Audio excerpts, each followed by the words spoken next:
Madame la ministre, chers collègues, du harcèlement, un fléau qui pourrit nos vies 1, 2, 3, 4 fois par jour, parfois la nuit. Ma mère n'a pas de mots assez forts pour parler du démarchage téléphonique. Tu sais, Mathilde, on nous dérange chez nous quand ce n'est pas pour une cheminée, c'est pour des fenêtres. Quand ce n'est pas pour des fenêtres, c'est pour des brosses à dents électriques. Quand ce n'est pas pour des brosses à dents électriques, c'est pour des portes, des assurances ou des chaussettes triple épaisseur. Le propre du démarchage téléphonique est de vendre des choses inutiles à des gens qui n'en éprouvent pas le besoin. Il s'adresse à des personnes vulnérables dont le téléphone fixe est parfois le seul moyen de communication et de contact avec l'extérieur. Des personnes âgées, isolées, qui attendent un coup de fil de leurs proches et qui, plutôt que d'entendre une voix familière et rassurante, tombent sur une voix robotique ou pressée qui les somme d'acheter le dernier gadget à la mode quand il ne s'agit pas tout simplement d'une arnaque. Ce que vous appelez démarchage téléphonique est un euphémisme. C'est en réalité le marché qui s'immisce dans tous les pans de notre vie, jusqu'à notre domicile, jusqu'à notre intimité, jusqu'à des heures tardives. C'est le marché qui s'attaque à la tranquillité des citoyens, qui s'adresse à des citoyens comme des consommateurs éternels à toute heure du jour ou de la nuit. Dans les coulisses, c'est une aberration sociale. Les centres d'appel délocalisés sont le théâtre de ce gâchis humain. On y emploie des milliers de salariés, bien souvent de l'autre côté de la Méditerranée, payés une misère pour appeler frénétiquement des inconnus et leur vendre des choses à tout prix. On y croise des salariés sous pression, à qui l'on demande d'appeler, de rappeler, d'appeler plus vite, qui sont insultés au téléphone, à qui l'on raccroche au nez tout au long de la journée.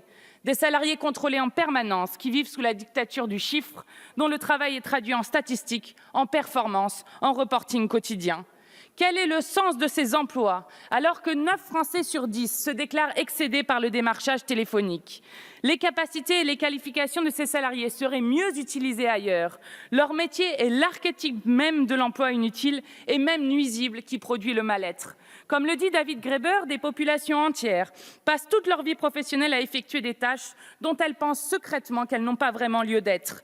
Cette situation provoque des dégâts moraux et spirituels profonds. C'est une cicatrice qui balafre notre âme collective. Vous me répondrez, mais au moins cela crée des emplois, sans jamais vous interroger sur la vision du monde à laquelle ils contribuent.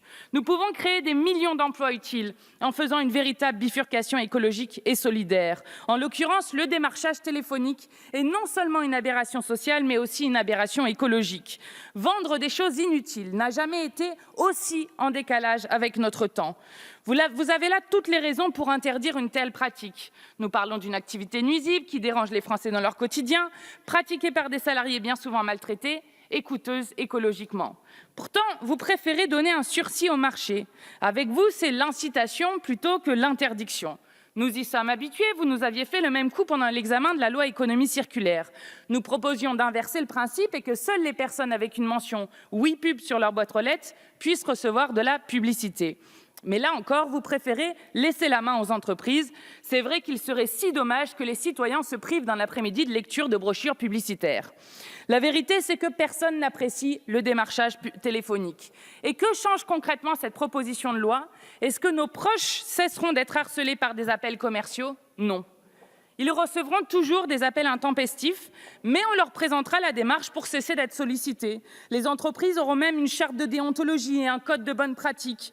Peu importe si les personnes harcelées ne sont pas à l'aise avec les démarches à suivre, s'ils n'ont pas le courage de les effectuer ou si le dispositif Blocktel lui-même dysfonctionne. Quel progrès! Vous protégez l'intérêt des centres d'appel et faites porter la responsabilité aux citoyens. Nous ne voulons pas de cette civilisation. Le démarchage téléphonique est l'archétype de la société du vide où la sphère marchande engloutit tout sur son passage à l'aide de moyens de communication qui nous relient à celles et ceux que nous aimons. Nous ne voulons pas de ces interactions désincarnées, inauthentiques, qui n'ont pour qu'unique but d'engraisser les entreprises. Personne ne souhaite être traité comme un moyen, comme un acheteur, plutôt comme un être humain. Chers collègues, on n'encadre pas à coups de mesurettes une pratique qui produit de la souffrance au travail et dont personne ne veut. On l'interdit. C'est le principe même de la politique comme organisation de notre vie collective. Nous nous abstiendrons donc sur ce texte en attendant qu'un jour, peut-être, vous vous placiez du côté des citoyens plutôt que du côté des entreprises. Je vous remercie. Merci, chers collègues.